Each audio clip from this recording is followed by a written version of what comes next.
So, kamusta po mga ka-Streetwise? Ako po si Takero Miyamoto at welcome po sa aking munting channel. So, mga kababayan, ito na. Okay. Alam ko na content na po ng mga ibang mga vloggers to, pero meron akong sariling take dito. Na ito ngang si Duterte ay pa-victim. Pa-victim siya ngayon. So, ang sabi niya na ang ginawa nga daw po sa Bulacan, especially nga po sa Bustos, ito daw po ay panggigipit at meron daw pong paglabag. Pero in the first place, mga kababayan, ginagawa rin naman nila ito noong panahon ni Digong. Especially dun po sa mga komunista. May pangyayari din po mga kababayan na hinarangan din po ng Duterte administration yung rally po ng mga komunista. So medyo BS tong sinasabi ni Digong ngayon, no. So ngayon mga kababayan, nagsalita nga muna itong si Baste. So sabi ni Baste, ito regarding ito sa Mautog, sorry. Sa Mautog Peace Rally. Diyan nga po sa Bulacan, no, sa Bustos, sabi ni Baste, the actions taken by the administration, kita mo, di ba? Bobo talaga to, no? Nang bibintang kaagad administration kaagad. Di ba? Administration kaagad yung nagbibintangan ni Baste. So sino ba yung hindi nagbigay ng permit? Provincial government. Di ba? So hindi po apparently, di ba? Parte siya ng DILG, pero ang pinaka hindi talaga nagbigay ng permit diyan po sa Bulacan is yung provincial government at saka yung municipal government. So hindi po ito administrasyon. Kasi pag sinabi mo kung administrasyon ni PBBM, dapat ang magpapatigil dapat ng rally si PBBM mismo, si Bersamin or si DILG, si Abalos, pero hindi naman nangyari yun Kasi mga kababayan kasi ang nangyari kasi dito mga kababayan, nananahimik po yung mga taga Bulacan. 'Di ba? Nananahimik po yung mga taga Bulacan tapos guguluhin ng hakbang ng Mautog. 'Di ba? Especially sa Bustos. Napakatahimik na lugar niyan. Tapos guguluhin ninyo. So ayan medyo engot talaga tong si Baste Duterte lang talaga. Pero sa utak, wala, engot talaga. Tandaan yung mga kababayan tumaas po yung poverty rate ng Davao City, nasa 20% na. Tumaas po dahil po nung naging mayor nga si Baste. Tapos ngayon kung magsalita, akala mo naman napakatalino. So continue natin, sabi dito, the taken actions by the administration against the scheduled hakbang ng Mautog Peace Rally in Bulacan today is a clear violation of the people's right to peacefully assembly. Ayan na. Peacefully tandaan nyo sabi ni Baste peacefully assembly. Pero mga kababayan, pinagbantaan po yung buhay ni PBBM sa isang maisog rally ni Baste. So paano naging peace rally yung nagbabanta ka ng buhay ng tao? Syunga talaga to Pakita ko sa inyo mamaya yung ebidensya ko So and then sabi pa dito, okay, what they did has only proven once again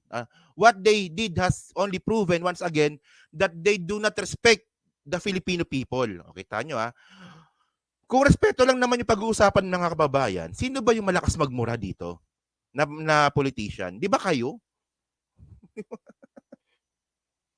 Ayan ang hirap sa inyo This will not silence us, but rather this will inspire us even more to continue to fight for transparency, accountability, and against any form of oppression kagad, no? By this current administration. We shall continue to protect the Constitution. Okay. Kita mo pagka-double standard.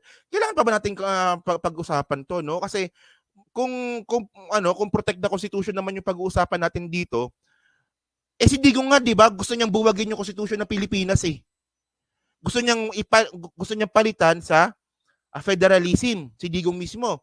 So tanga-tanga naman 'Di ba? And then parang alam niyo, parang out of nawawalan na ako ng salita na babanggitin dahil nga po nagiging paulit-ulit na nga po tayo dito, Diyos ko naman, no? At yung sinasabi nila na transparency and accountability, nasaan yung 51 billion ni Pulong? Sinagot nyo na ba yon? Yung 51 billion ni Pulong? So, kayo muna, yung sumagot. Ay, naku, ewan ko ba, no? So, engot talaga, no? And then, mga kababayan, ito. So, ito yung video na gusto kong pakita sa inyo. Ano natin, kasi SMNA ito eh. Baka copyright tayo. So, ito yung sinasabi nga po ni Digong na magdidemanda nga daw po siya. So, medyo putol-putulin lang natin tong video na to para hindi po tayo copyright ni ano no, ni SMNA. Sige. Gurali sa Bustos, Bulacan, kakasuhan, hakbang, suportado ng dating Pangulong Rodrigo Duterte. Ayan na, so kakasuhan daw. Diyos ko. So dito mga kababayan, no, tulad nga pa ng sinabi ko sa mga dati kong content, ang pinapalabas kasi nila, si Digong daw po ay guest speaker. So saan ka nakakita ng guest speaker ka na nag-i-invite ka pumunta yung mga tao sa rally and then ikaw pa mismo yung gagawa ng paraan para magdemanda. So ibig sabihin nun, hindi ka lang guest speaker dito. Utak ka talaga ng mautog rally. Kasi pag guest speaker ka, wala lang, magsasalita ka lang naman dapat, ganun lang dapat, di ba? Oh, pero bakit ngayon sobrang involved mo sa mga pangyayari na to? Oh. So ito so continue. Si MJ Mondihar sa report. Yan si MJ. Labag sa saligang batas ng pagharang ng Bustos LGU sa may Isug Rally. Alam mo, nasa konstitusyon yan. Yan na, nasa konstitusyon yan. Sige, basahin natin mamaya. Mabigat yan. To peaceably assemble for redress of grievance. Ayan na, peaceably assemble ha. Sabi ni Digong peaceably daw mapayapang assembly daw. Mapayapa ha. Sige, mapayapa pala ha. Naniniwala ba kayo mapayapa yung mautog rally? Ako hindi. Hindi nga. Ako hindi ako naniniwala mapayapa yon. Utak ipis na lang po talaga yung maniniwala na peaceful po yung mautog rally. Paano naging peaceful yun? Nagmumura ka. Nang bibintang ka. Tapos, nagpo-provoke ka ng rebellion. Pagkatapos, nagpo-provoke din ng sedition si Pantaleon Alvarez. Tapos, nag-grave threat si Baste Duterte. So, paano naging peaceful to? Tanda-tanda mo na, engot ka pa rin eh. Parang wala kang pinagkatandaan eh. Kita nyo mga kababayan, no, yung mukha ni Digong, mukhang malapit na siyang kunin ni Santa Claus. Ayaw na lang mamahinga ng putragis na to. Sige. It is a constitutional right of everybody. Constitutional right. And you just cannot violate it. Violation na yung pinagbabanggit nito, no? Di ba di ba mukhang kakasul si Pantaleon Alvarez. So meron din nilabag na batas yung partido ninyo, di ba? Kasi makakaroon ka ng kaso niyan at ang hatol niyan is dismissal from the service. Sige. Okay. Kaya ang organizers, pinag-aaralan na ang pagsasampa ng kaso sa lahat ng mga humarang sa aktibidad. Suportado naman ito ni dating Pangulong Duterte. Kita mo panloloko ng SMNI, di ba? Suportado daw po ni Digong. Mali. Si Digong talaga pasimuno niyan. Kita niyo pinapalabas nila, di ba? Kakasuhan daw po ng mga organizer yung mga humarang sa peaceful rally na suportado ni Digong. Pinagloloko talaga tayo ng mga to eh. Di ba? Paano suportado? Si Digong nga utak niyan. Tama, bring it on. Sige, okay lang yan. Bring it on. Bring it on! Sige. Continue. Ako, dumaang presidente. Hindi ko ginawa yan sa buhay ko. Hindi niya raw ginawa yan, ha? Mali ka dito. Mali. May papakita ko sa inyo mamaya. Mayor ako, hindi ko ginawa yan sa buhay ko. Huwag kayo maghanap ng sakit ng ulo. Kasi sino bang sumasakit ang ulo dito? Mukhang si Digong nga tayong masakit ang ulo ngayon eh. pag napailan kayo ng kaso, si Marcos hindi tatagal dyan. Balang araw bababa yan ang kaso ninyo, sarili ninyong sakit ng ulo. Akala ko ba si Marcos yung nagpatigil ng rally? Akala ko ba si Marcos bakit di nyo kasuhan? Actually meron palang immunity, no. So ito no. So mga babayan ito. So yung sinasabi kasi ni Digong sa Constitution, basahin natin ha. So ito yung binabanggit nila ngayon eh. Ito yung sinasabi nila na tawag nito. Teka lang, hindi ko pala napakita. Yan. So ito yung binabanggit nila na paglabag daw po sa Constitution. Actually nasa section 4 siya. Okay, so ang sabi dito sa Constitution natin, no law shall be passed abridging the freedom of speech. Kasi yung Constitution kasi, ito yung mga pinakabasihan para gumawa ng batas. So sabi sa Constitution, walang batas ang dapat gawin, 'di ba? Para pigilan ang freedom of expression, freedom of speech, or the press, or the rightly of the people peaceably. Tandaan nyo, peaceably to assemble and petition the government for redress its grievances. Mga kababayan, Digong, dito pa lang sablay na kayo. Yung word na peaceably. Oh, yung ginawa nyo ba, peaceful rally ba yung ginawa ninyo? Di ba? Okay, kahit kailan, sinungaling yan si Digong, totoo nga. Ito mukhang hindi abogado Ay no, ang linaw-linaw sa Constitution. Peaceably. So ngayon, kaya kayo hinarangan sa Bulacan kasi po yung Bulacan, tahimik po na lugar yan. Ayaw po nila ng gulo. So, sasabihin na naman ng governor ng Bulacan, nanggugulo kayo Obligasyon namin na pigilan kayo. At meron pong ginawang batas dito na meron talagang karapatan yung LGU, yung provincial LGU, yung municipal LGU, na pigilan po yung rally pag alam po nila na nanggugulo lang. Di kong alam mo ba to? Mukhang matanda ka na talaga, mukhang wala ka talagang alam no? So, and then mga kababayan, okay, ito na, continue natin. Okay. So ito mga kababayan, nung 2021, nagkaroon din po kasi ng issue. Actually marami to pero ito lang yung yung gagamitin ko So nung 2021 mga kababayan, nagkaroon din po kasi ng problema itong bayan na itong mga komunista po na to, Yung bayan, yung hawak ni Baba, 'di ba si Baba may hawak nun na nagrereklamo sila ba't daw sila pinigilan para bigyan ng permit sa rally. So ibig sabihin nun, hindi malinis yung kamay ni Digong regarding dito kung kukunin po natin yung narrative niya. O di ba, issuance of rally permit solely up to LGU, sabi ng DILG, na si Anyo pa nga mismo. Ang nagtataka lang talaga ako kung bakit si Anyo na kay PBBM pa rin ngayon.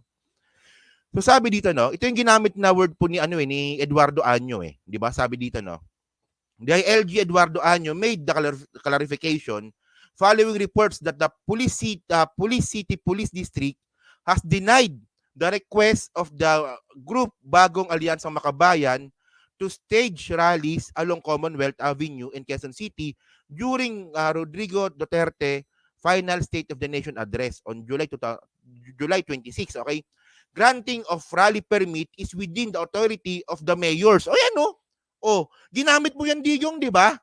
Ginamit mo yan sinungaling ka talaga, Ikaw matanda ka, sinungaling ka talaga. Ginamit nyo yan sa bayan na kung kukunin po natin yung narrative ni Digong, so ginamit nyo rin yung narrative na yan sa bayan na hindi rin po nagbigay ng permit yung Quezon City. Ayan So ang sabi nga po ni Eduardo Anyo na DILG Secretary dati ni Digong granting of rally permit is within the authority of the mayors. They must abide by the AITF, di ba? Omnibus guidelines, particularly on provisions against mass gatherings, Anyo said in a message late Thursday night. So ito yung ginamit nilang batas. Okay? Section 6 of Batas Pambansa 880 or the Public Assembly of 1985 states. Babasahin natin mamaya yan, So tandaan nyo lang mga kababayan, Batas Pambansa 880. So ayan po yung ginamit po ni Digong at saka ni Eduardo Anyo para pigilan po yung rally ng bayan nung si Digong ang presidente. So ginawa nyo rin yan. So ang sabi kanina ni Digong, nung ako presidente, sabi niya, nung ako presidente, hindi ko naman ginawa yung ganyan. Sabi niya ganun. Ayan, ano to? So mga kababayan, ngayon, yung sinasabi nilang peaceably rally, ito yan From now on, ito na content ko na to, pero babalikan po natin to. So, dapat po kasi ang nakalagay sa Constitution, bibigyan kayo ng permit kapag gagawa po kayo ng isang mapayapang assembly or mapayapang rally. So, paano naging mapayapa to? Tingnan nyo to yung sabi ni Baste Sabi ni Baste ito. Now on, before you go to bed, think of the Romanovs, Benito Mussolini and his wife, and maybe you'll reconsider the direction that you are taking. Palakpakan yung mga tao, di ba? Pero hindi nila alam na grave threat pala to. So si Romanov at saka si Mussolini, mga kababayan, mga leaders din po yan. Si Mussolini, leader ng Italy. Si Romanov, I think Russia, no? Kung hindi ko nagkakamali, Russia. So sila po ay pinapatay. So ang sabi nga po ni Baste Duterte na ikaw BBM, o bago ka matulog, isipin mo yung nangyari kay Romanov at saka kay Mussolini. So ano ba nangyari sa kanila? Pinatigok. O so ano ba to? So grave threat ito. Oh. So nasaan yung ano? Nasaan yung peaceably rally dito? Nasaan yung peaceful rally dito na nakalagay po sa Constitution? Sabi ko sa inyo engot yan si Baste eh. Engot yan si Baste eh. Magsalita lang eh. Oh, ito pa no? So paano naging peaceful ito? Meron pang isa eh. Ito pa, nung sinabi ni Digong. Oh. Sabi ni Digong ito.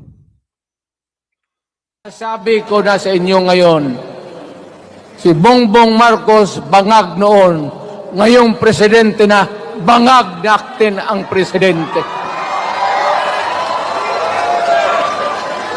Kayong mga military, alam ninyo yan. Gala nga, sabi ni Zoe, walang vlogger ang nag-tackle ng... Hindi, actually na-content ko to. Actually, ang dami nanood nun 70,000 views ako nun. Ata, kung di ko nagkakamali. Na-content po yan. Na-content ko po yan. Yung sa grave threat nga po ni Baste. Oo. So, tuloy natin. Lalo na yung nasa Malacanang. Alam ninyo, the armed forces of the Philippines, alam ninyo, Na ano? may drug addict tayo na presidente, putang inang yan. So, tandaan natin mga kababayan, yung nakalagay sa Constitution, tandaan natin, ang nakalagay sa Constitution ito. Digong, ginagawa mo namang engot yung mga follower mo eh. Sabi sa Constitution, peaceably to assemble and petition the government to redress of grievances. So, peaceably. O ngayon, anong sinasabi ni Digong na paglabag ito sa Constitution? Kung merong lumabag sa Constitution, kayo yon. O tapos yung mga DDS naman, mga engot, especially yung mga vlogger na mga DDS, tuwan-tuwa, o didimanda daw ni Digong. Pero pinakita ba nila sa inyo to? Meron bang vlogger na DDS ang nagpakita sa inyo nito? Na yung sinasabi ni Digong about sa Constitution na paglabag, sila mismo ang lumalabag. O malamang walang vlogger na magpapakita sa inyo nito, especially sa mga DDS, kasi nga po, mga kulto po yung mga yan. Mga kulto po yung mga yan, kaya sabi ko sa inyo, suntukan na lang kami. Oh. So ngayon mga kababayan, ito. So tandaan natin mga ka-streetwise, no? Yung kaninang binabanggit nga po ni Eduardo Anyo, balikan natin yung sinasabi ni Eduardo Anyo kanina na Batas Pambansa 880. So may copy tayo niyan. Ito yon. Di ba? Yan. So ito yung sinasabi ni Digong. Alakihan natin para mabasa nyo. Yan. So sabi dito, no? Okay. Action to be taken on the application. Tandaan nyo ito rin yung ginamit po ni Eduardo Anyo nung pagpigil nga po dun sa rally nga ng bayan nung si Digong yung presidente. So sabi dito, no? It shall be the duty of the mayor or any official acting in his behalf to issue or grant a permit unless there is clear and convincing evidence that the public assembly will create clear and present danger, present danger to the public order. Yan malinaw mga kababayan na meron pong karapatan yung mga mayor na wag pong magbigay ng permit. Kung ito nga po ay isang merong clear evidence na ito po ay magkakaroon po ng danger to the public order. Ayan yun eh. So anong ikakaso ninyo? Kapag sinabi lang naman ni Governor Dan Fernando at saka ni Mayor Christian Natividad at saka ni Mayor Juan na kaya kami hindi nagbigay ng permit kasi nga po ito ay present danger to public order. Kasi nga po nananahimik po kasi yung Bulacan, guguluhin ninyo. Oh, ayan, dito pa lang, sablay na kayo eh. Tapos, okay, diba?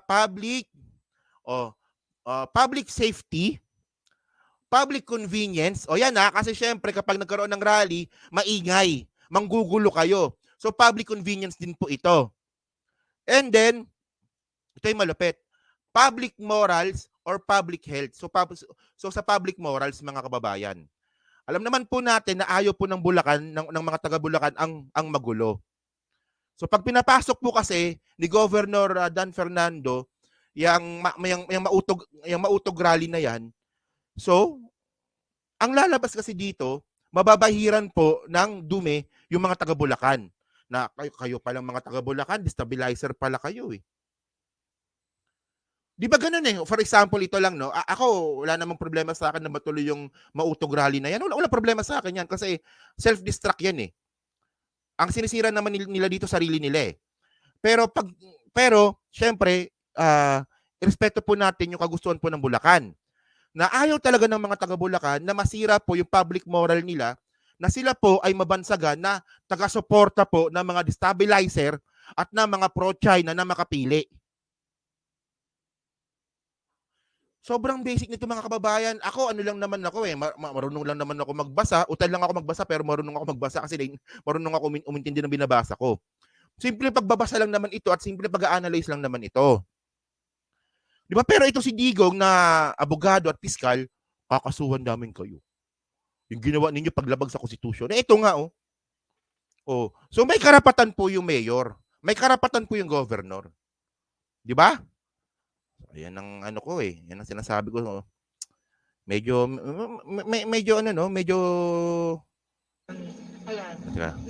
sorry. Medyo tanga ng konti, no? Medyo engot ng konti itong mga DDS talaga, di ba? Okay. So yun, no? Di ba? Tulad ng ganyan, di ba? Meron DDS dyan.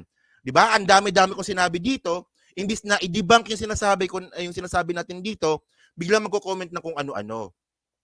Ganyan po talaga yung utak po ng mga DDS na utak ipis. Di ba? Ang dinidebunk natin dito yung sinabi ni Digong na magdidemanda siya. At sila yun ang gugulo. Tapos may magko-comment dyan na si BBM bangag. Di, pinalabas mo lang talaga na utak ipis ka. Ganun lang yun. Di ba ang dami ko sinabi dito at nagpakita ko ng ebidensya. Tapos bilang may lalabas dyan, BBM bangag. So utak ipis talaga. Utak ipis po talaga yung mga DDS. So ito po yung totoong salot po ng lipunan. Itong mga DDS po na to na walang sariling pag-iisip, mga walang bait sa sarili. Ano lang yun eh. Di ba? So yun mga kababayan, so kayo po dyan, ano masabi nyo nga po dito sa pagbibintang nga po, di ba? Or pananakot nga ni Digong sa mga hindi nagbigay ng permit sa rally. So naintindihan nyo naman na mukhang hindi magpuproceed itong kaso na to. Di ba? So yan so dyan po sa 1,000 po na nanonood, sa hindi pa po nakakapag-like, palike na lang po ng video po na to, dyan po sa Team Replays, paki-comment na lang po sa baba, no? So yan. So thank you mga kababayan, salamat po sa inyo, no?